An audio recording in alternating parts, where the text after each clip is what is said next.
Hi guys, Becca here from Strongman Highs, and welcome to our bonus episode, PED Talks. Here's a little brief introduction before we get started. So I'm doing these bonus episodes around women's performance-enhancing drug use to increase conversations and awareness around PED use. And at the same time, I'm running a dissertation survey on the prevalence of PED use within the sport. PED use is a topic that gets discussed a lot, but actual relevant evidence is scarce, especially for women. So if you're a woman in this sport and you would like to take part in the survey, then check out the link in the show notes below. Quick disclaimer, this podcast is meant to inform and educate others on people's choices and experience around PED use. It is not advice to take PEDs. We do not condone the use of performance-enhancing drugs unless it is your informed decision to do so. This is not medical advice and is in no way related to our professional roles. I hope you enjoy this episode and remember to like, share and subscribe for future episodes. Enjoy! Hello and welcome back to Strongman Highs - Life is a Mishmash. Today we have a very special episode. This is PED Talk 6 Q&A special with NAB and Rachel Greener. Woo! It's very early in the morning. Yeah, it's very early in the morning, so apologies if we're all a bit out of it, but we're going to try our best. I beg your pardon. I've been awake for 2.5 hours. I was going to say, I spoke to Nab about this last week. I was like, what do you think about the Q&A? And she was like, I think it's going to be a fucking nightmare because you and Rebecca are just going to be like bouncing off each other. And then we penciled it in for 7 in the morning or 7:30 as I thought. And I don't think I'm going to be able to fucking utter a word. No, I think it's leveled me and you out because at this time of the morning we can't be that excitable, can we? It's too early for us. So if anything, it's going to be better for Nab because she can deal with us better now. She will thrive. Well, thrive's a stretch. But right, so if you're wondering why we're doing this pod, you should go back and listen first of all to PED Talk 3 and PED Talk 5, which were NAB and Rachel's episodes. We also have a PED Talk 2, which was Rachel's episode from a couple of years ago as well. So I'll link all of them in the show notes below. So you can have a listen to them first. Then we thought we'd do a little follow-up Q&A session with some questions that we got off of Instagram and then a few that I've sort of come up with as well that I would quite like to ask too, following those episodes. So do you guys want to give, just for anyone who can't be bothered to go back and listen to those episodes, do you guys want to give a little brief introduction to who you are quickly? No, you don't want to, Rachel, you're so antisocial. Now you can. Can I introduce Rachel? Yeah, that sounds like a more fun idea. You do that. I'll chip in if there's anything I disagree with. So I'm Nicola. I've been doing Strongman for about 8.5 years. I've won a number of titles nationally and internationally. For the majority of my Strongman career, I've been cycling or semi-permanently on performance-enhancing drugs, and obviously in our last discuss the highs and mostly the lows of how that came, rather than to give like a balanced picture of it's not just all sunshine and rainbows and you're not just feel like a superhero 100% of the time. Rachel is Rachel. Rachel doesn't like early mornings. She likes baking yummy cakes and eating stew. Perfect. That's a great introduction to Rachel. Yes, she's also a strong woman. I don't know how long you've been competing for. A while. I think it's about 5 years now. Yeah, I've been doing strongman for about 5 years. I think I've been using PEDs for like 3.5 of that ish, something like that. And same as Nicola, kind of semi-continuously as opposed to just cycling. Perfect. Thanks for your introductions, guys. Well, if people are more interested, obviously then go back and listen to the other episodes, but I think we just get straight into the questions, shall we? So we'll do some sensible ones first of all, the ones that are actually like good questions before we get to the shit ones. So one of the ones that came through on Instagram was, what age did you start taking them? Well, I have to do math now. Oh my God, it's so early and now I've got to do math. I'll go first while Rachel does her maths. Rachel works in finance, guys, so she can count. I started when I was 28. I was sort of in the summer of 2018. So 28 and a bit.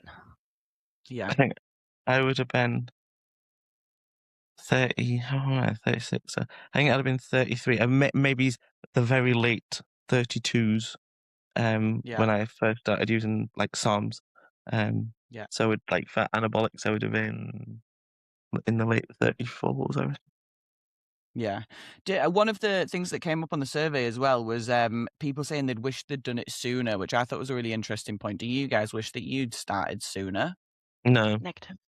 I wish I'd started the sport sooner, Yeah. but not the PEDs. I would probably, if I could have started the sport 2 years earlier and then started the PEDs when I did, I think that would have been ideal. But no, there was no need to start them any earlier. I think all you do when you start using them is learn pretty quickly that less is more, but you learn that by doing them more. Yeah. As with most things, I think, and especially with the kind of attitudes I think that we have in strongman generally, which is like kind of this all or nothing kind of thing. You're just like more, and then you're like, oh no, maybe that was not the best approach. But no, I could not have started earlier, really, unless I started them on the day I first stepped into the gym. So Yeah, I definitely did not to start sooner. Yeah. There was one question as well that was someone saying how long would you wait before starting PEDs if you started the sport? I assume this is coming from someone who's already taken them, but how long would you wait until you started taking them? Like, what would be your time frame? If we were to go back or recommend? Well, we're not recommending anything, are we? No, but this is what I mean. Like, it's a tricky one because I personally would say like it's going to be super individual and it's going to depend upon what your goals and things are. And I'm not trying to be wishy-washy, but like I would have waited way longer with the benefit of hindsight. Like there's some of the men actually do it right, which is there are plenty of athletes, and I'm not going to name names because obviously they haven't given us consent to discuss them particularly, but like there are a number of gentlemen that come to mind who have done it. They've gone through the entire pathway, like as many pathways as they can naturally, and reach the point where they physically can't really continue to develop, partly age, partly because they've just plateaued, and then they've made the decision like, look, this is worth it for me and I'm going to make that step, and they've done it very sensibly and as healthily I think as we can with the information that's available to us. So I think it's wildly individual, and if you reach a point in the sport where you're not progressing for an extended period of time, like 6 months to a year, and you've tried everything else and your sleep's right, your food's right, your hydration's right, you're doing all your recovery protocols correctly, and you're still not pushing on, and you still decide after that time, right, it's worth it, the risks are worth it for me, then do it. But I wouldn't say there's a set like time scale, like years and months to consider it. Yeah. No, that Exactly what Nicholas said. Wait until you've kind of bottomed out what you can achieve naturally. But people think like, I think people just assume like you have that first bit where it's like newbie gains for like a year or whatever and everything's fine, and then all of a sudden that slows down and they're like, oh, it's time, this is it, this is me plateauing. And it's not. It will slow down because newbie gains is a very different thing from all the ordinary gains that you'll get. But it'll be in the years, not in the months. And I'd say on Rachel's point there as well, I'd say it's worth noting that when you first start PEDs as well, I obviously didn't recognize it the same because I was newbie gaining and PED gaining, but like people who first go on PEDs, you do get an initial surge in that same way, but then also as your body matures into that exogenous hormone, like it can be like 12 months or more before your body actually matures into it and starts to actually utilize those compounds well. So there's like a level of maturity with that use, in the same way as there's a level of maturity in your body even when you're natural. Like just because your progress is slowed down doesn't mean there's anything wrong with you. It's just natural. Like our bodies are however many thousands and thousands of years old. Like that doesn't just change because our environment tells us that everything has to be quick. No, that absolutely makes sense. And as well, like stuff like your prefrontal cortex isn't fully formed till you're at 25 anyway. So like, I'm pretty sure mine's not fully formed yet. Like this is, I'm not at this time of day anyway.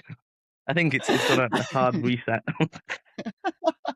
Takes a bit of time. I always remember, so I started the sport when I was just trying to work it out there. I started the sport when I was like 23, 24. I'm sure I must have been around that age. And I said to myself when I first started, I'm going to wait until I'm 30 and then make my decision then.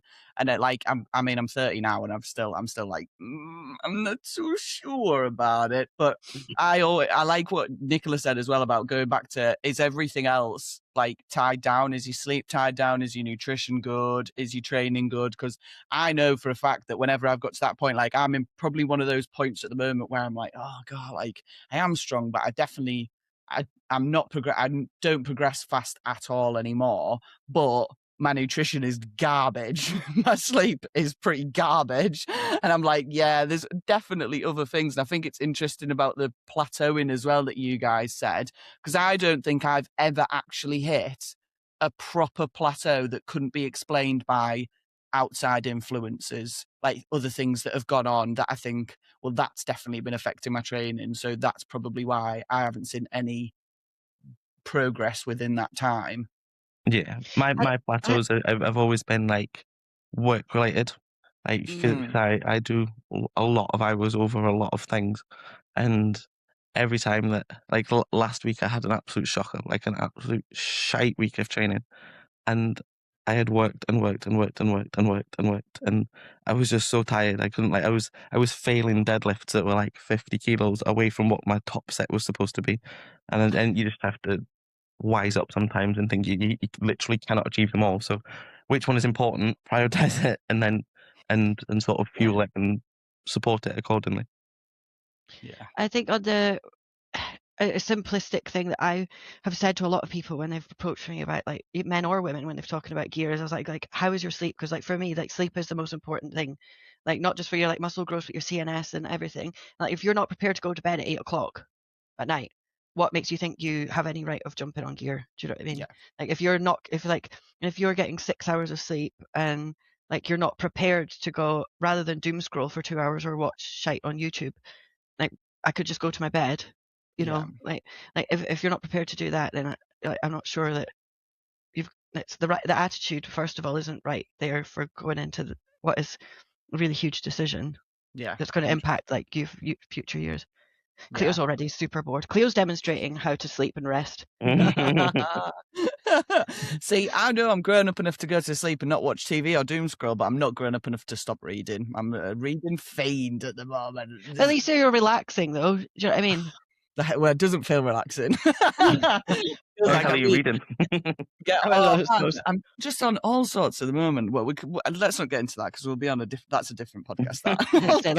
This trio talking about reading is just going to take us off on a huge tangent. It'll never end. No. Back to the PED questions. So one of them that came up was that neither of you mentioned running testosterone, and that the person who asked this question always assumed that this was the main PED to increase strength for women. Now, I went back and checked the survey as well, just to see where we were at. So we've had like about 170 responses, which is unbelievable. Like, I am buzzing about that. I never expected to go that well. And out of the like 48 yeses that we had for anabolics, there was only 22 that mentioned testosterone. So like, just under half had mentioned testosterone. So is that something that you guys have tried, and what do you find? Any thought? Actively stayed away from it mostly before I had any in-depth knowledge of what it would do, because obviously you kind of, as Nicola referred to in the previous one, there's a lot of guys who've done gear for years that'll say, well, you could just do a bit of this, but just do like a really small bit. And so, you know, I've seen people like women using guys' tests like Test 300 in what is like perceived to be the tiniest possible bit you can put in a syringe, but realistically it's still like the amount of tests we've got in our bodies compared to guys is so small. Even then, you're going to blow the levels right out the water. And you can get fem test, which is like, I think it's 50 strengths, or usually around about there. So like fem test 50. So obviously that's a sixth of the strength of the men's one. So obviously that means it's much easier to control, because even then you would only do a little bit. So it is possible to do it, but I think I'd heard so many horror stories of the pre-fem test days when people had got it so badly wrong, and once you fucked it, you fucked it. Like some things are reversible, but a lot of things are not. And it just wasn't a gamble that I was prepared to take, to be honest. But it is doable, and it's now doable pretty safely. It's just, yeah, I think if I'd started with it in the safe way, I would maybe have been comfortable with it. But now I've settled into something that I know works for me and doesn't have too much detriment. So I stick with that. If it ain't broke, Yeah. don't fix it. Fair. Yeah, it was like because of the time when I started, and it was pre it being trendy to see like famous people, like is it like Davina McCall and all the rest of it going on about like, oh, I've got menopause symptoms and I'm now taking like hormones to help that.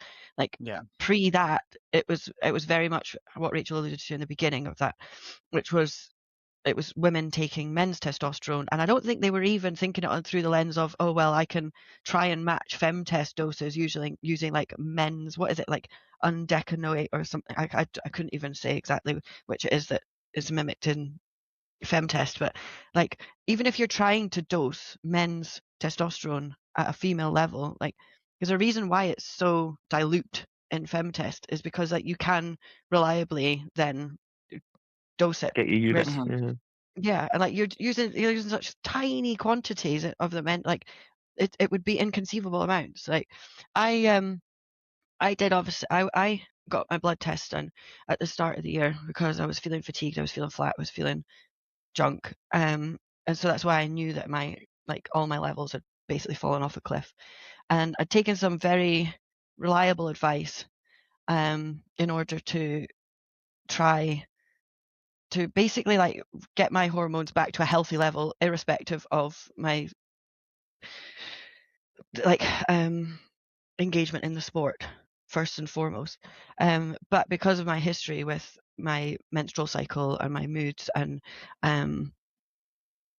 some probably undiagnosed issues relating to that even before I was anywhere near the strength sports, my period came back really fast and really fucking aggressive, excuse my language, and it just scared me out of doing it. And I was just like, I can't do this right now. I've got the Arnold coming up. I've got Scotland. I've got this. I've got that. I was like, I can't be dealing with being a woman right now on top of all of that and work and home and da da da da da. So I was just like, no, I'm just like Rachel said, I'm just going to default like back to what I know. And even if it means that my hormones are in the bin and I have no emotions, I can deal with that right now better than I can deal with being an absolute monster.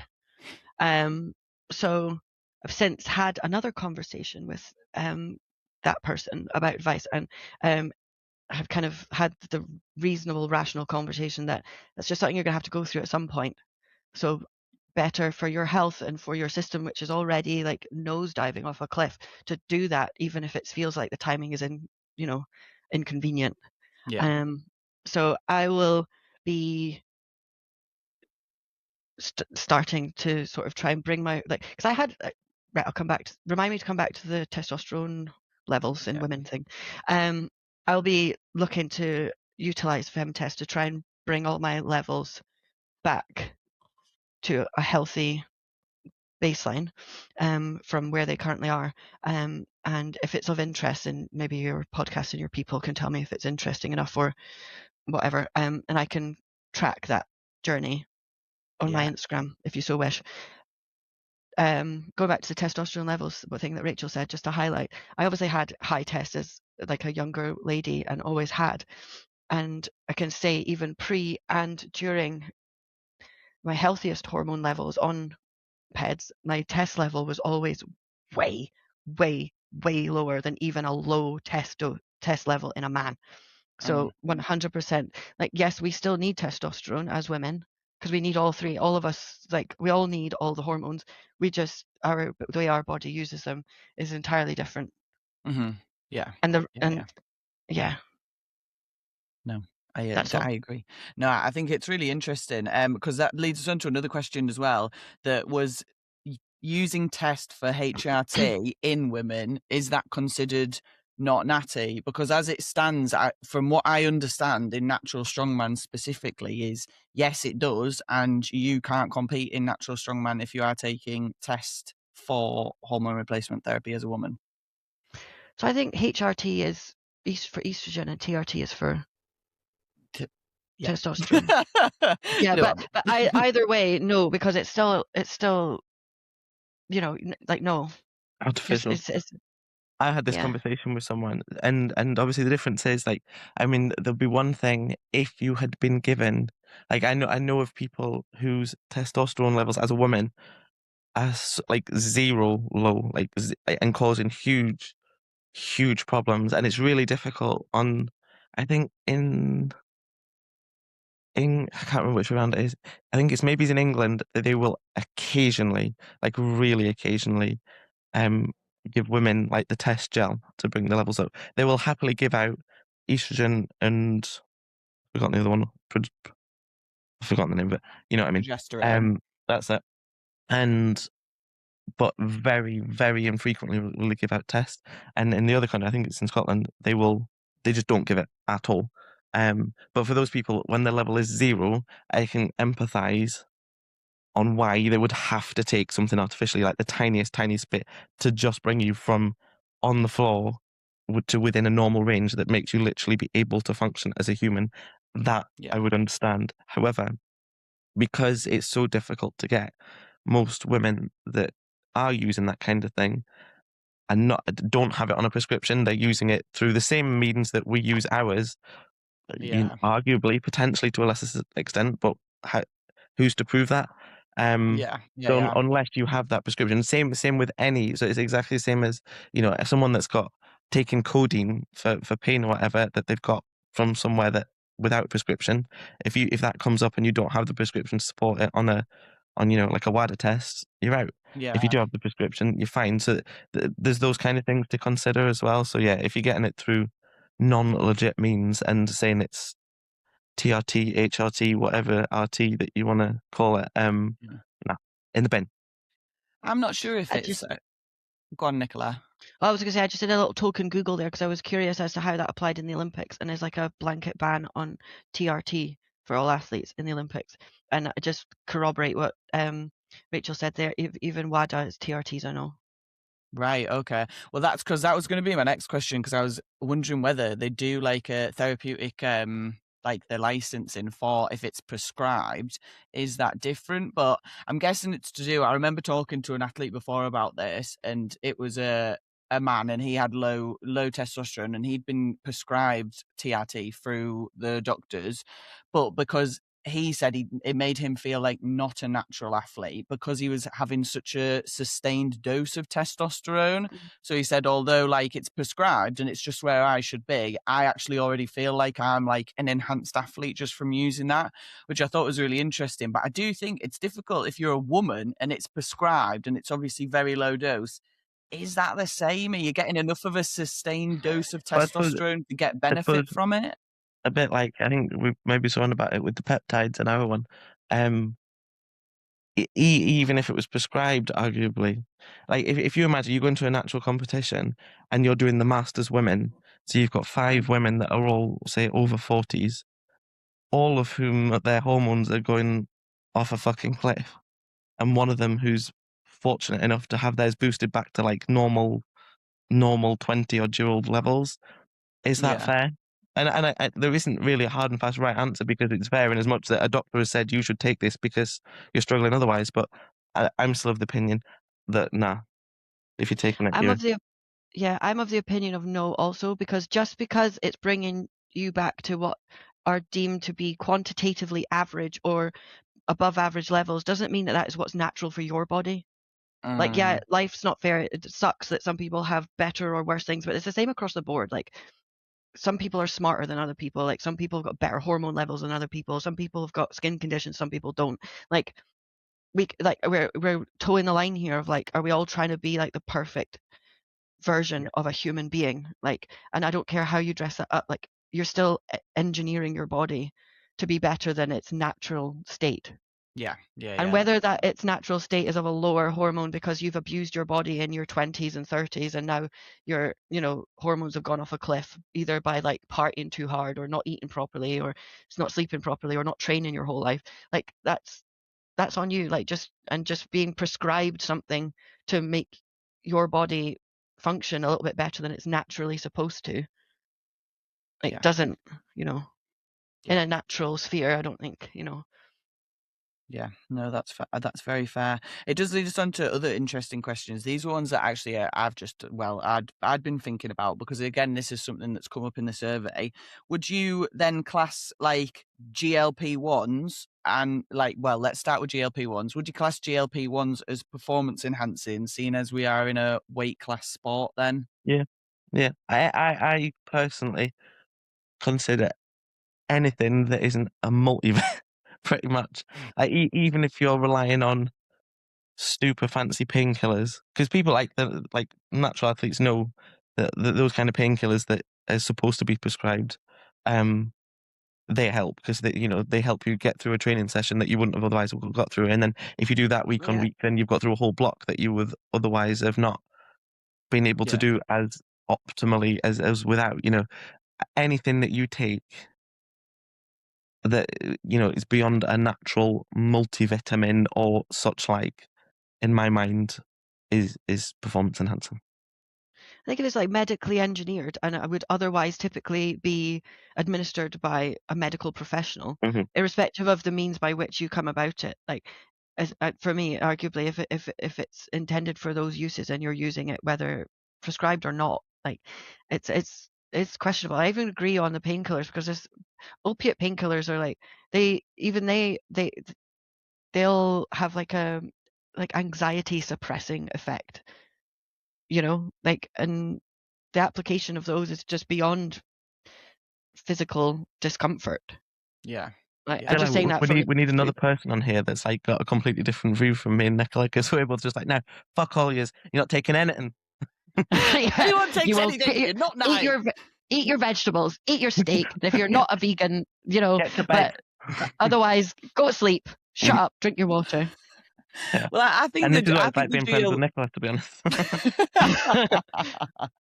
Well, I think the GLP ones is really interesting for me, because I think it's funny, because it's almost like, what are you taking the Ozempic or the Mounjaro or whatever it is for? Like, are you taking it to stay within a weight class, or have you taken it prior to being in the sport to lose a lot of weight? Or like, it's almost like, where do you draw the line at when it has become performance enhancing? Because I've thought about it like that. I mean, I struggled to stay in this weight category all the time, but that's just because I'm fat and greedy.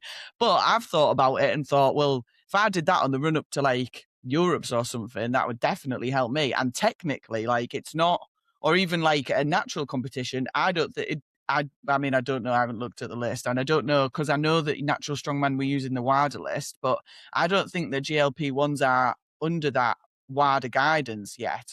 Well, Nicola's going to fact check. I hadn't heard that habit. I've never checked, but I can see Nicola was currently doing it at Google. We'll find out. Medications like semaglutide, blah blah blah, are not on the WADA list. So no therapeutic use exemption is required. But they're under the monitoring program at present. So they're going to be added to the list soon, Becca. So take advantage. So use it right now. No, so it's interesting if they haven't deemed it yet as performance enhancing. I wonder if it will eventually come out as, because I mean, I think Ozempic and the GLP ones are slightly different because of the amount of like obviously bone and muscle mass that you lose at the same time compared to other substances. Yeah, like I feel like it's not a sustainable means by which to lose or keep weight off, which I think has been proven fairly significantly at this point. But it's, for me as well, it's like it hampers your bone density, does it not? And you lose muscle on it. It's and I think it starts to toe the line a little bit in the same way that PEDs do, which is like, is this, from the moral standpoint, is it sportsmanlike to be, I want to get into that weight class, and it's easier for me to do so if I take these things, like, I mean, I'm not a natural athlete, so you can tell me otherwise, but I feel there's that moral question of, if you're taking something in order to get yourself into another weight class, like, where do you draw the line of sportsmanship there? I think that's the question overall, though, isn't it? Is where do you draw the line? Because like you guys said, like painkillers, like if I have a bad session, I'll take some ibuprofen and paracetamol, and I'm taking them. If I have a bit of a, like, I don't know, stuffy nose, and I'm using those nasal sprays to clear my airways and stuff, am I classing as that? Like, it was said on the podcast not long ago, but a little cup of night nurse on the night before a comp, just to get you to go to sleep a bit better, a bit heavier, like. Where does the line get drawn eventually? But yeah, I know what you mean. It's a tricky one, isn't it? What are your guys' views on peptides, as natty or not? No. Not. I know a lot of them can't be tested. How would you do that? I just don't think just because you can't test for something doesn't mean you should do it. Yeah. Like morally, where how, I don't want to get all like, how do you sleep at night? But like, if you know that but if it's like, if it's on the list of things that are banned and you're still doing it, then like you are cheating. You are the Yeah, problem. I Yeah, think you are that the problem. And if you yeah. can, and if and it's for me, it's even worse when people are like, yeah, I've used them, but they can't test for them, so oh well. I'm like, cool. So you're happy being morally corrupt? And known for that. Yeah. Yeah. I think the peptides are a funny one. I do sort of agree that I think that the more I've learned about them, the more I find out about them, the more I do think, yeah, performance enhancing. Because I mean, like I've never taken them, and like I'm almost a little bit. I want to try because I think everyone's going on about how good they are, and I think it would just be interesting to see how beneficial they actually are, and whether you do get as much like bonus off of them as people say. But that being said, if I ever did take them, I definitely wouldn't feel comfortable then competing as an actual athlete, like continuing on. I don't know. It's 'cause you've got I think moral they have, compass. as a thing, they have their place. I think some of them can be incredibly good, and I think at the minute people are wanging on a bit too much about how great they are and how there's no downsides. That is simply not true. And also, like, a lot of them are so new that we don't even know all the downsides yet. So Yeah. a bit No. like me and Nicola have kind of attested to, like with our own gear use, if you do them, you're kind of using yourself as your own guinea pig, because there's no Yeah. hard, fast science out there. All these things you see online that say, this is what it does, this is how you use it, this is what it's going to do, it's going to be incredible. Actually, that's just someone writing some shit down that Yeah. they read from somewhere else, and just putting it onto their own like little infographic thing. That's all that is. Um, you still, as with everything, you're gonna it's gonna be a steep learning curve for you. But like things like BPC, everyone that that's been probably one of the most researched one, and it's incredible. Like some of the stuff it does is fucking incredible. But what you don't hear people touting about at the same time is like, oh, by the way, if you've got cancerous cells, because it is basically making everything regenerate. If you've got Yeah. cancerous cells in your body, it's also going to do that. So you're putting yourself at a huge risk. Because Yeah. 99% of people don't know that they have those things in the first instance. So if you're then fucking basically feeding the monster, then It's the risky same way business. with it crosses the line into SARMs as well, because cardrine's been proven to be carcinogenic in an extent. So like if you're taking cardrine in the run up to comps or taking it for any extended period of time, like same. Yeah. It's not just the moral question. It's not just the how is this making me better than my competitors. It's also like, okay, cool, in 5, 10, 15, 20 years time, we don't know what this is going to do to us. Like Yeah. they didn't know what asbestos did to people in the 70s when they were using it, but now, like, oh well, everyone's dying. Yeah. So Yeah, that's always the big worry, isn't it? Is like the long-term effects. I think because of obviously the lack of research and everything. But it does lead us on to another question. What is your feeling on coaches then prescribing stuff, or like the Instagram influencers posting about stuff and like touting stuff? And Instagram is rife with it at the moment. Every time I go on, there's someone else telling me that they're a peptide expert or a hormone therapy expert, and you can go and pay 250 quid and have a consultation call and they'll tell you what PEDs to take. Like, how do you guys feel about that? Right, this will shock you that my thoughts on this are fairly strong. That if you log into Instagram and see that and buy into it, you're a fucking marketer's dream, and it's kind of akin to natural selection. That probably tells you all this you is need to. it falls into this whole thing of like everything at the moment is like everybody's an expert in something because they did it themselves once and it went well, so now they know everything about everyone, or they read a thing online, they're like, oh, I've got a rudimentary understanding of that, so or I've got standard grade biology, so I absolutely know, I have an authority on this topic. I was like, well, no, you're not.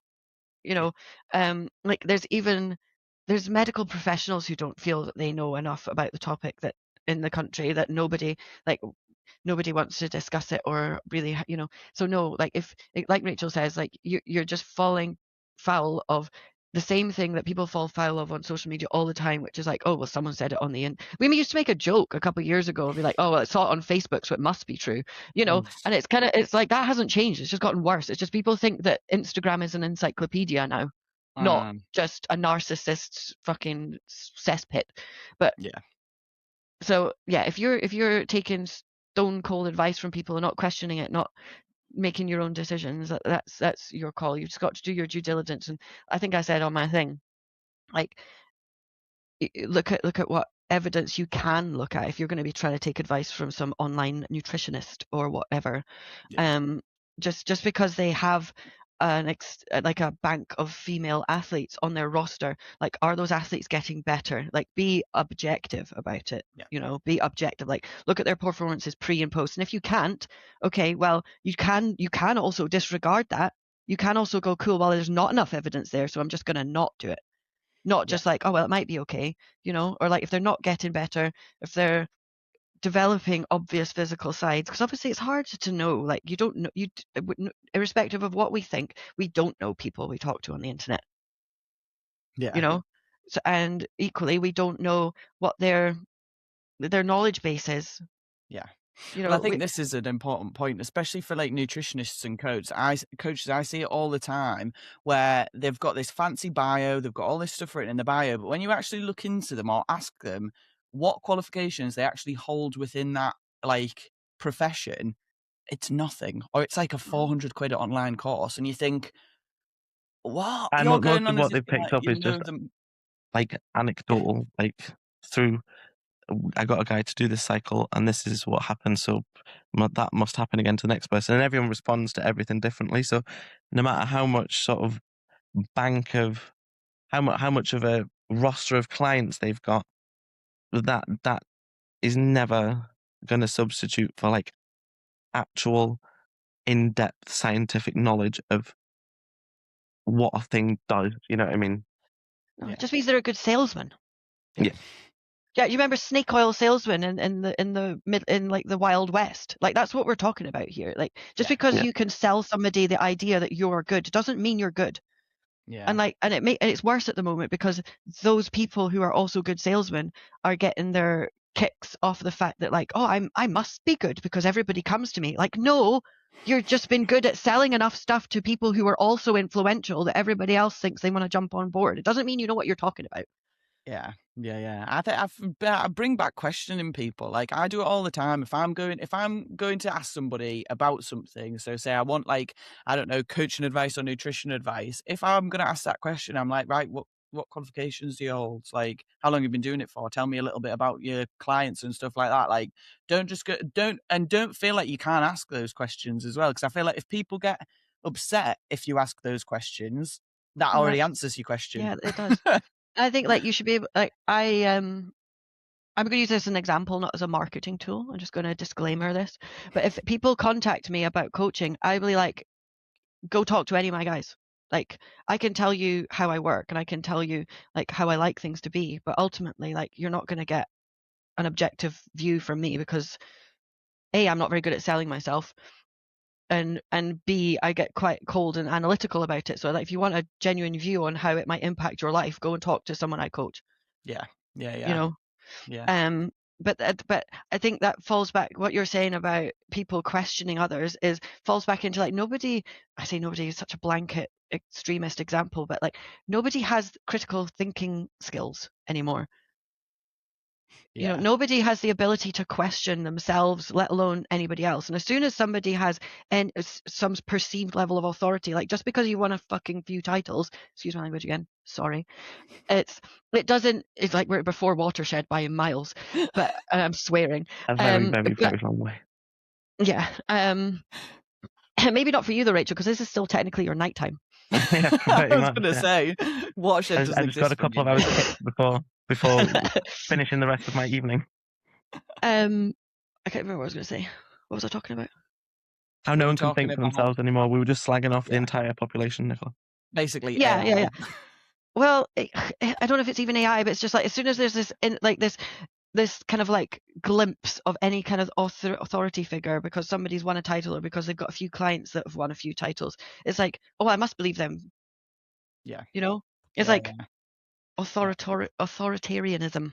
Like, I must believe this person because they have this, they appear to be knowledgeable and they appear to be a figure in this community. It's like, well, no, just start asking them questions. Like, just ask anyone questions about anything. Like, and if they can't back themselves up, then they don't know what they're talking about. Yeah. And you should just walk away. Yeah, I totally agree. And I think that's got worse. I mean, before we won't go down a big conspiracy theory wormhole, but COVID Oh, told us we all avoided to that on my one. told us all to wear masks, and everyone went, "Okay, sir." Okay, sir. For how long, sir? Like that for me straight away was very big. Like people aren't asking questions. Everyone stopped asking questions, and maybe we needed to ask a few more. But anyway, let's move on from that. So one of the next questions was, do your maintenance calories increase on cycle? And what are your maintenance calories on your highest doses or your highest cycles? That's such a like open-ended question, really, because Yeah. you don't know. Like Nicola obviously has done multiple weight classes and the opens. So for Nicola, obviously Nicola can speak for herself when I finish speaking for her. But you know, like your maintenance calories to compete for an opens competition are going to be very different from when you've just done a hard cut and then you're going back to maintenance and trying to stay as an under 73, for example. So it is really difficult to put figures on that. But yeah, they do change. They probably are.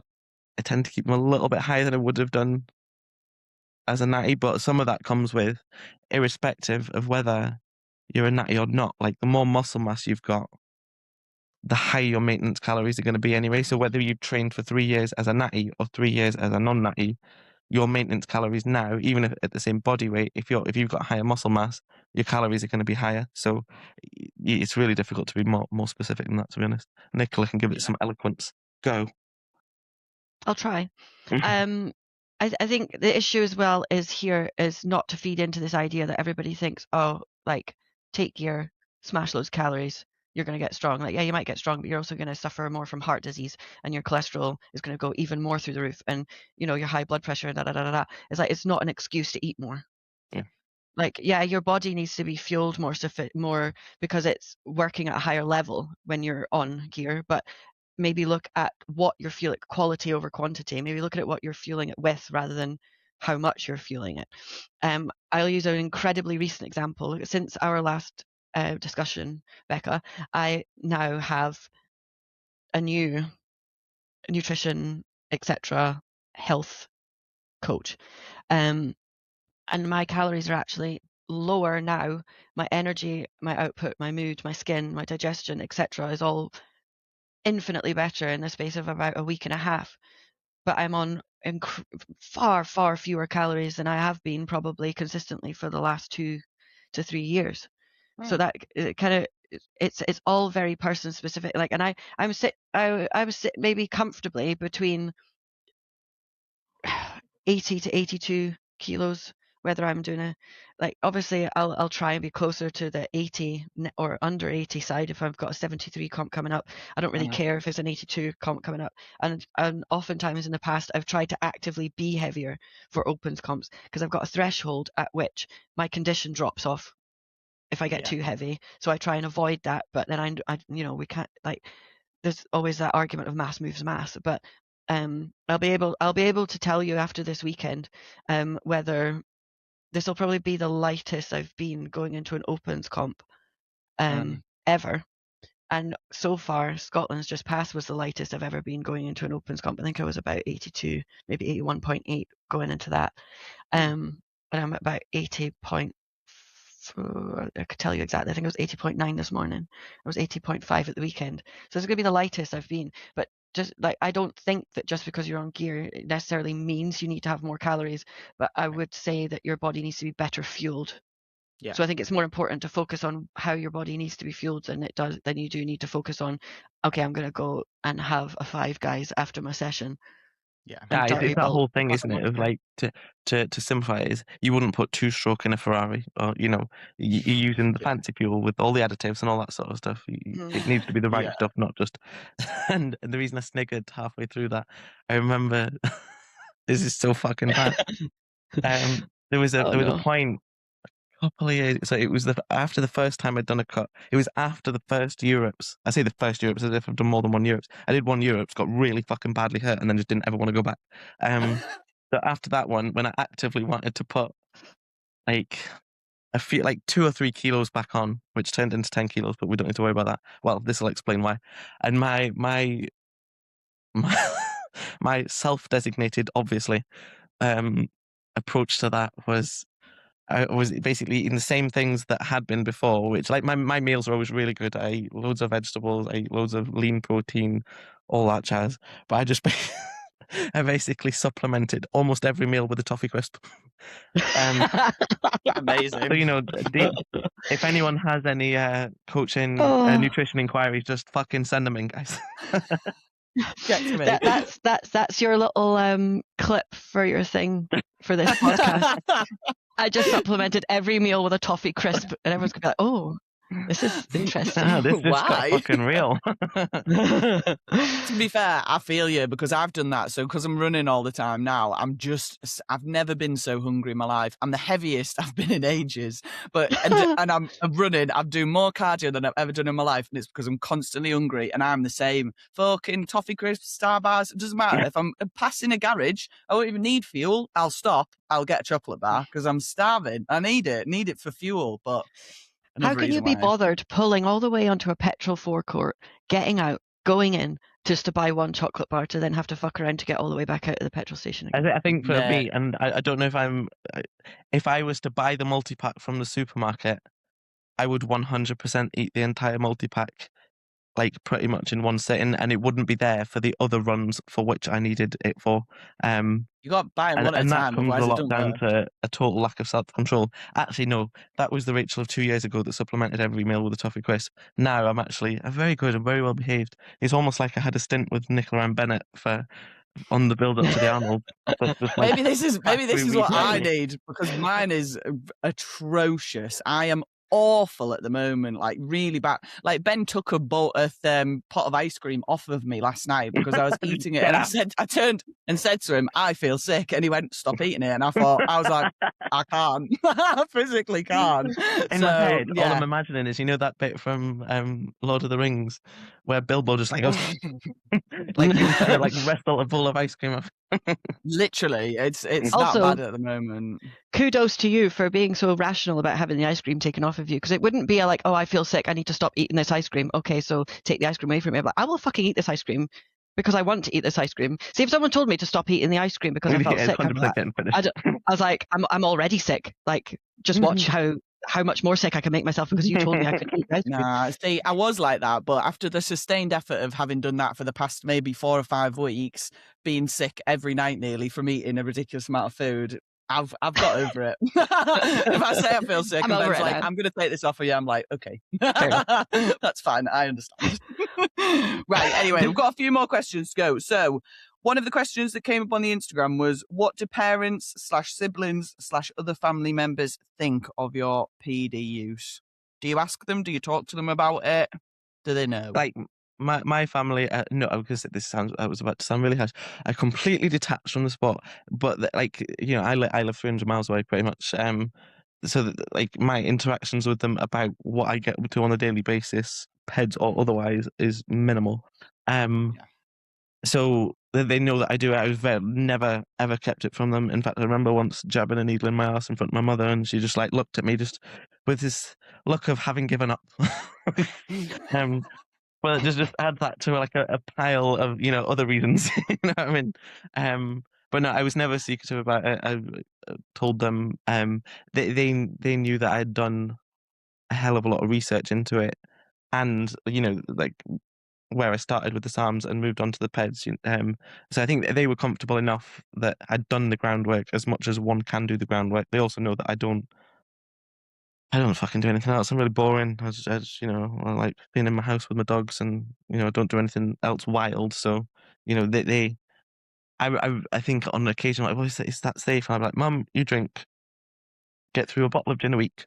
Like, let's not try comparing each other's vices. You know what I mean? So they're fine with it. I'm trying to think if there's anyone that's not been.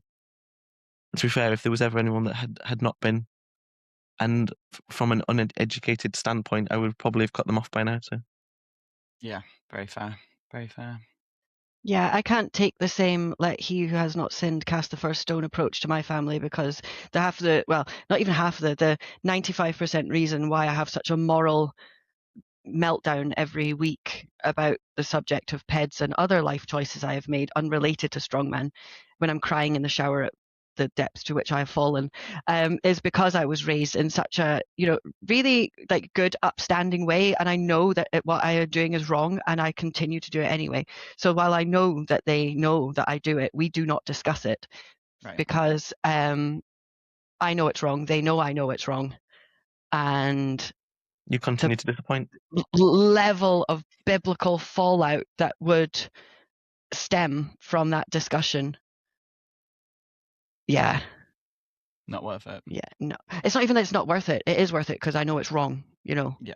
Like, fundamentally, I don't think I've made any secret of the fact that all through this entire journey, like, I know it's morally wrong and morally corrupt, but I've done it anyway. Just like a lot of things I've done anyway that I know was wrong or morally corrupt. Like, continuing to have the odd glass of wine or whiskey when I know I've got an alcohol problem. There's a reason I try and avoid painkillers, because I know I've got a painkiller problem. But until I stop Strongman, like, I genuinely believe in my heart of hearts, I wouldn't have got where I did in the sport without it. And I try and justify that by saying, well, at least I only compete as an untested athlete with other untested athletes, so I kind of let myself off with it on that regard. But fundamentally, at the core of it, and I can't even, like, I used to rally against my upbringing when I was younger, because I was like, why is everyone being so mean to me? Like, but like the way in which I was brought up gave me the fortitude and the strength that I have, alongside other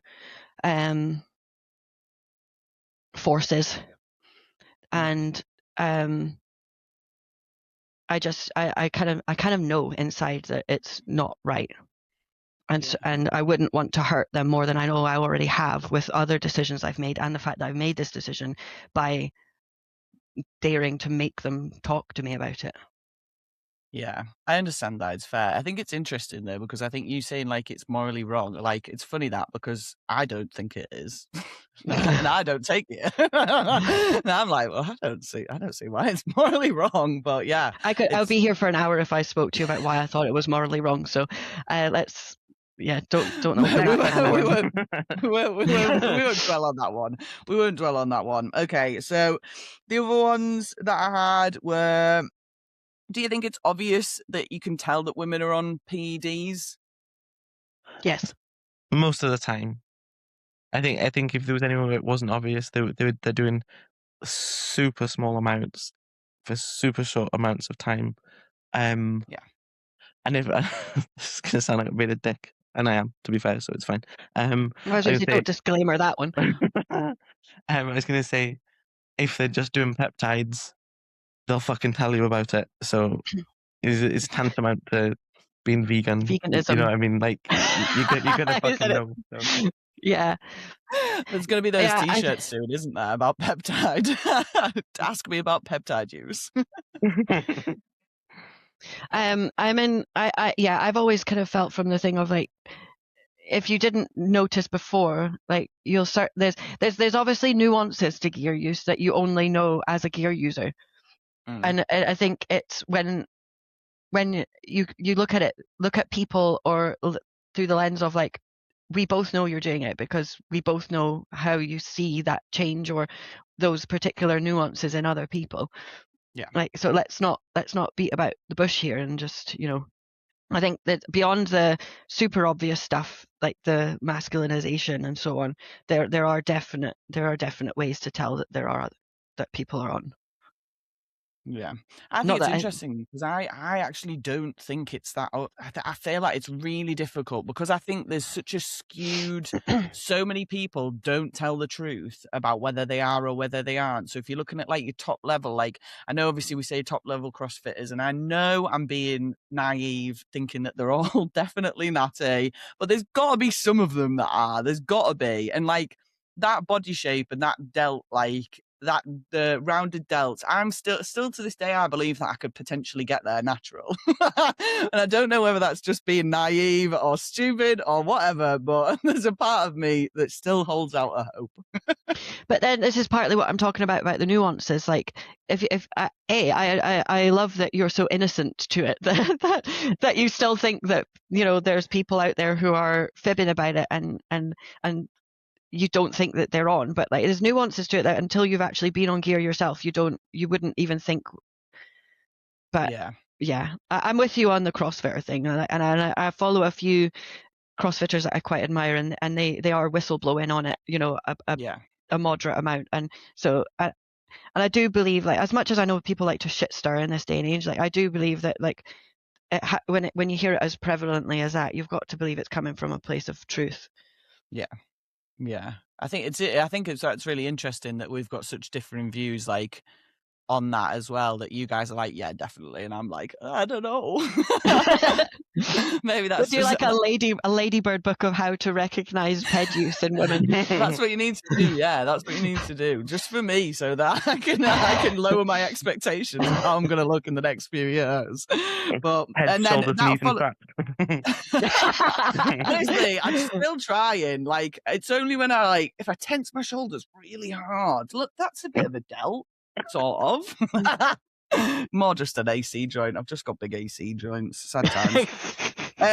Do you think one of the things that keeps coming up as well in my survey is that everyone at the top level is on PEDs, and to get to that top level, you're going to have to do it? Do you think that is correct in terms of strong woman? So we're talking the Arnold Classic, Rogue, like Invitational, that type of thing. Are you saying everyone? I think personal. Sorry, go on. Oh no, you go. I was going to say, for all the sport has grown and is growing, it's still small, and that the pool of talent will get so much bigger and deeper in years to come. But as it stands, I think it is still possible to do it as a natty. Like, there were people out there that are, apparently. I have no reason to doubt, like, the current, I think she's current world's natty champion, is she not? Or did she not do it last year? Yeah. That's the example. Yeah. So it's definitely still possible. Remains to be seen how that looks in, like, say, 5 years' time, if the sport keeps growing, because obviously going to be so many more people that it's going to be even harder to get to that top level. But as it stands, I think possible.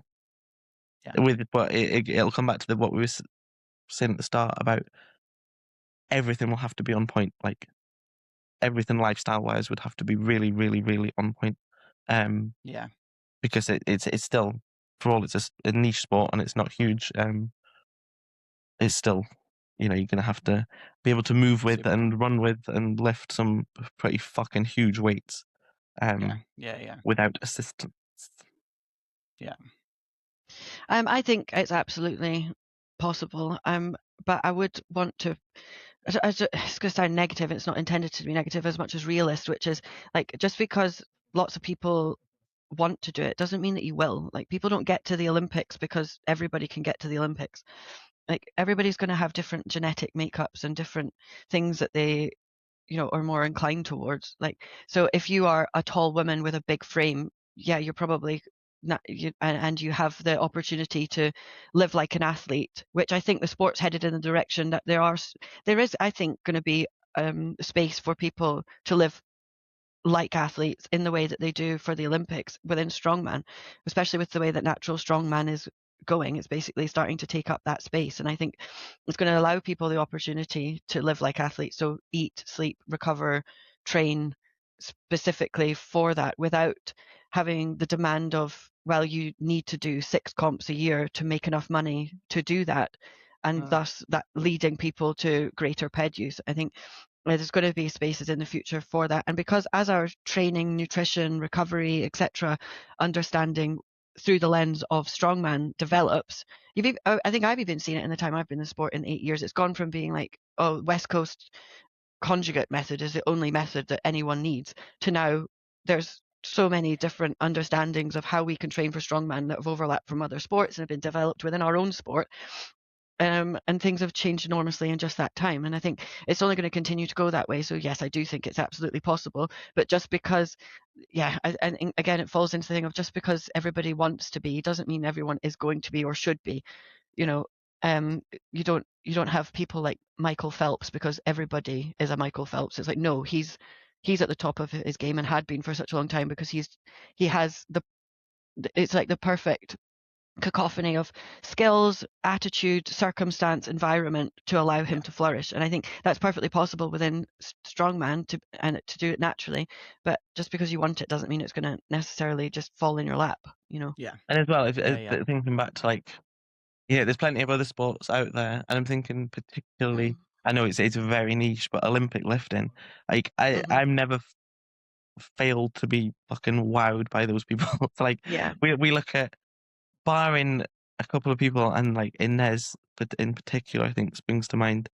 Barring a couple of people, our overhead as a collective female thing in the sport is fucking terrible. Like, and I will happily say terrible when you then compare it to, like, I've watched, there's that there's an Olympic weightlifter girl who I think I've followed since she was like 11. She's now like 14, who is putting above her head with ease far more than I can. And when you look at the adults, like some of them, like the weights they can put above their head are outrageous. And if you could, obviously that is one, they're training for two very, very specific lifts. Yeah. But if you could extract some of that strength and bring that into strongman, because obviously in theory, the Olympic lifting, they're going for the Olympics, it's tested. So so that should be nice. So absolutely it's possible. Like if you were to pull on, these people from other sports, then there's absolutely no reason that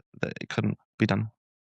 Yeah, I think like although we don't have the specificity that they have, I think we could still be drawn from other sports, like you say about weightlifting. There's more and more people split jerking, and things. And I don't think we can expect to hit the levels like, we're going to use like an 80 kilo person comparison in Maddie Rogers, who like 3 times a week will snatch, clean and jerk, clean, etc., like 130 plus kilos.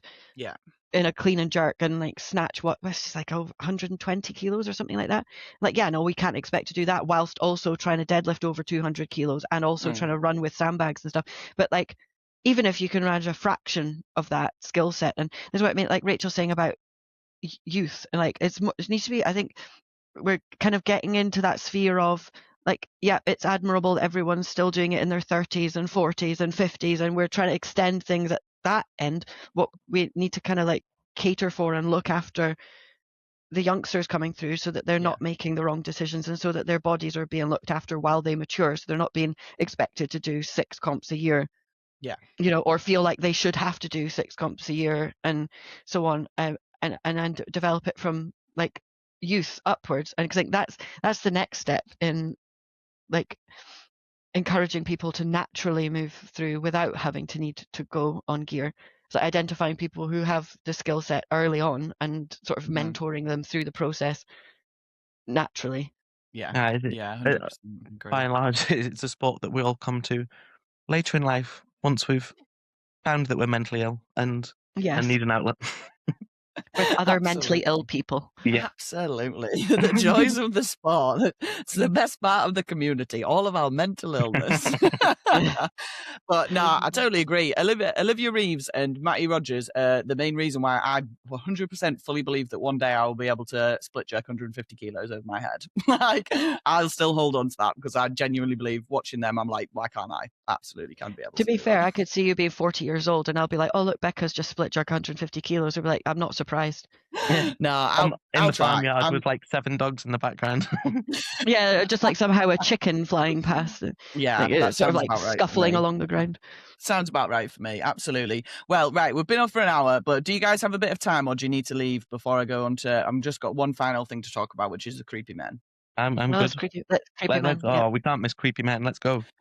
We can't miss out at the creepy men. So that was the final question that I've got, which was, unfortunately, from a creepy man that was, are you more attracted to men on gear? So this is one thing that I don't get with Instagram, is I don't get a lot of creepy men. I've probably maybe had 2 or 3 comments over the years that I have been on social media.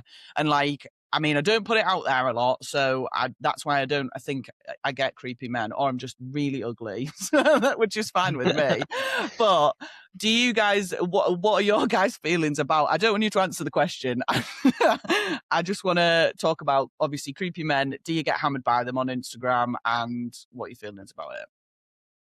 I've not had anything for a little while. Like I remember I find that the creepy men they follow the ebbs and flows of what you sort of post on Instagram. So like whenever I'd put like a maximal something, like I achieve a really good PB or whatever, you'd get stuff. And particularly, I think when I first hit 100 kilos overhead, which is about 3 years ago, and I've never fucking replicated it. But anyway, that's a different sob story.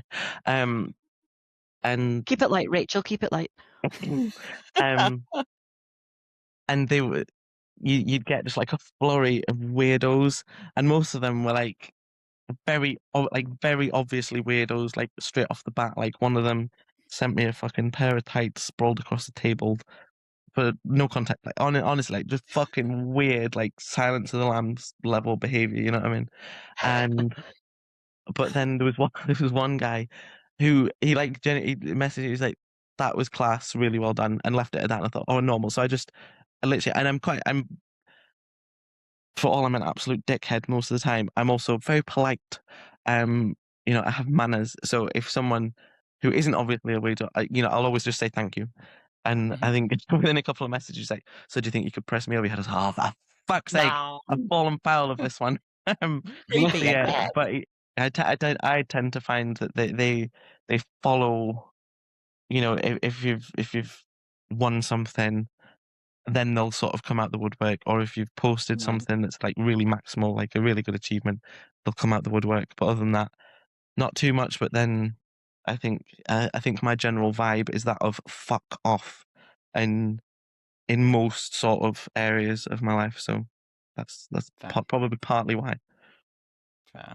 Yeah, I'm going to echo the majority of what Rachel said there, which is like, respectfully, 9 times out of 10, if you're putting content out into the world that's looking to evoke that sort of attention and seek that sort of attention, that's exactly what you're going to get. Especially like people, fine well, if you're putting pictures of your arse or you're trying to get attention from people, that's what you're going to get. So don't be surprised. We shouldn't live in a day and age where women are objectified, but then equally, like, nobody should be. Like, everybody should treat each other with a bit of respect. And but if you are purposefully looking for attention, you cannot be surprised when you get weird attention. Yeah. Especially in a sport where everyone's weird and half of them are on gear and half of them are running stuff they shouldn't be because of the mental illness we've alluded to previously, but I don't really get anything, mostly partly because I think that I also put a don't fucking bother vibe out into the world, but also for reasons that Becca alluded to, which is like, I just don't think I have the image that people are looking to give that sort of attention to. Like, even at the height of my narcissistic, like, I think I look great, so I'm going to make everybody look at how lean I am and how greatly proportioned my body is. I still don't get weird comments from people. That's me. Yeah, you like fire emoji. You don't mind, mostly don't women, mind weird comments actually. from girls, though. Yeah, exactly. So like weird offensive. Comments from ladies, yes, fine, all day, all for that. Not gay, but I love them. Yeah, but like, I don't really get that kind of attention, but like, and I'm fine with it. But like, I do think like you get back what you put out. So like, if I try and be an athlete and an advocate for people, and express that, so that's kind of what I get back. But if you put out like stuff that and I think if deep down if you want attention, and if you're buzzword triggered by what I'm saying, it's probably because that you're putting that out into the world and looking for attention, and then again, I don't think that people should be disrespected and should be spoken to in that sort of way. But if you're actively putting that energy out into the world, you've got to expect it back. So in summation, no, I don't really get a lot of creepy stuff from people. I know of people who do, and I know that they don't want it, but they usually handle it in a very amusing way, which I enjoy. I see. This is the thing. I wish You Look Like a Man was still a thing. You guys will know because you Oh, guys were I on the remember that spot at page. the time of You Look Like a Man, don't you? Like Jess Fiffin was like our Lord and That was Savior. Bring her class. back wherever we can. She was such a fucking legend, man. Like it was such a good Instagram page that I loved it. I loved it for the drama. If anyone like out there is thinking I've not got a hobby, then let's bring back You Look Like a Man. Get in touch with Jess. Ask her if the page is still up. See if we can get it reinstated, because that was proper solid. That I loved it. It was such a good page. I also do think as well, though, like people need to remember that, like, just because we look a certain way doesn't mean we're doing it for that kind of attention. We're not doing it for other people to say. Like, I'm not into Strongman because I want people to tell me I look great. I got into Strongman because I was very sad, very lonely, very angry and betrayed, and I wanted what I thought was a healthier means to express that and to work through that physically. Yeah. And just because I then started to look more athletic and feel more confident doesn't mean that that is an open book for people to come and, Yeah. treat that as though it's for their benefit, like, because it ain't, Yeah, I think it's really interesting because we do seem to get it. Probably, I mean, I know bodybuilding obviously gets it a lot of times, but with bodybuilding, it's very different, isn't it? Because that's what they're putting out there. They're putting out their image to be assessed. Like it's Yeah. literally the whole sport is about what you look like being assessed. Whereas Strongman obviously isn't that at all, but we do seem to get a lot of flack for image and how you look. And obviously, like, again, to be fair, I've not really had a lot of You Look Like a Man's. The only thing I've ever had was Weird Bitch when I shaved my I head was about and to say Weird bleached Bitch, my eyebrows. which is absolutely fair, to be fair, and Noel Gallagher eyebrows, yeah. It was fair, and I loved it. I mean, we monetized it, and it was worth it. So, if anything, it was a great branding opportunity for me. So, yeah, like it's funny, isn't it? How we do seem to get a lot of that flack within strong woman, especially. But yeah, I do agree that, and it depends. So, like, I had that bikini video that I put out the other day, and I 100% put that out there as a thirst trap. I needed better engagement on my Instagram. I've been shadow banned since the nosebleed video. Like, I was like, fuck this. Do you know what, Instagram? I know what'll work. Here's my arse. Here's my bum. See ya. And it worked a treat. And I maybe got 2 weird comments on that, which I deleted the minute I saw them, because I just thought, 1, I don't want people to think that that's acceptable to do. And 2, like, I just don't want that vibe on my Instagram. And because my audience is mainly women, and then I'm deleting men's comments as well, like, I don't get that. And I think there's ways that you can sort of curate your Instagram following to not receive as much bullshit a lot of the time. But again, that's going down Instagram algorithm rabbit holes that is just a nightmare to deal with, but one of them, isn't it? Well, anyway, that was the end of all of my questions. Thank you very much, guys, for being on the podcast. Do you have any final thoughts? And also, do you want to finish on a silly goose? Because I actually have a really good one. I know we don't usually do them on this podcast. We don't have to hear the song, do we? Nah, I won't play the song for you. I don't. Yeah, no, I don't need. What silly goosage have you got? I had the song in at the end anyway. Like, I do it in editing, so you don't ever have to hear it. But I won't put it in for seeing as everyone hates it. I'm still waiting on someone to rejig it. This was actually Hannah Gausland. Hannah Gausland. I keep saying her name wrong every single time. Apologies, Hannah, because I know you listen to this. She sent me this last night, and it was just so good. I thought these guys are gonna love and hate this question. So it was: Do you think you could throw a baguette or a naan bread further? Ooh, so you're talking I'm gonna go naan really? bread. You've got. I'm gonna frisbee the naan bread. Yeah, you've got a stale naan bread. I could not javelin a baguette as far as I could frisbee a stale naan bread. But think about how solid a stale baguette would be. Agree. I know, but I still don't think I could get the. Like, I'm not like a Greek warrior, you know. I'm not into throwing stuff. I could fully frisbee the naan bread. I think I'm inclined to agree. Oh, she's here! Yay! I have no idea what happened. It didn't like Wi-Fi or mobile data for a brief spell there. No, we're hoping we haven't. Maybe the lost French everything. just cut in and got angry because we didn't think baguettes could go as far as naan breads. No, I don't know where it cut me off, but yeah, I was inclined to agree, and I feel like we can literally just do this. Like we can. This is what I said, because Han Gosling was like, "Oh, do you know what you should do? You should do it instead of a salmon toss. Do this as like a strongman event." And I was like, "Yeah, I was actually, to literally be fair, thinking salmon toss, yeah. well, this would be quite fun, but I don't know when we'll all next be together. Would it be Europe's? Are we all doing Europe's? OSG Are we Europe's? Oh, No. fucking hell, you nightmares. And I can't even, and you'd beat your all. Oh, she's gone again. She's put, I give up. All right, well, we'll finish the podcast without her then. Well, anyway, thanks. So, sorry for the dismay. We didn't really get to the end of the silly goose. I'm guessing you're choosing Naan. I'd probably go Naan as well, to be honest. I think we all went Naan. But keep updated. Well, stay tuned. We might actually try this in real life one day. And yeah, let's hope that Rachel's side is uploaded. And if not, I don't think You're we've just gonna have got to the listen to me capacity. talk again. It'll be me and Nicola with a weird gap where Rachel was talking. But anyway, thanks everybody for listening. We're going to end the recording here now. And yeah, hope you guys enjoyed. See you next time. Bye. Bye. Thanks for listening to this episode of Strong Woman Highs, and I hope you enjoyed it. If you want to support the podcast, then please give us a follow on Instagram.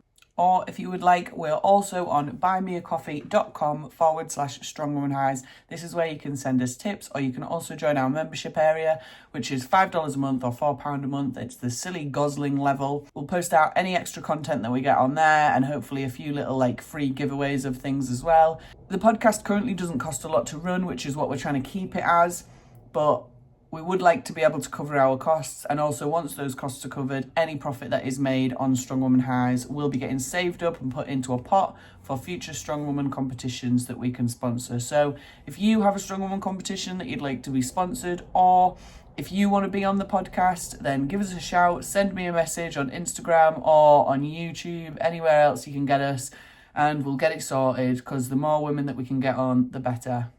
Thanks for listening and watching. Bye!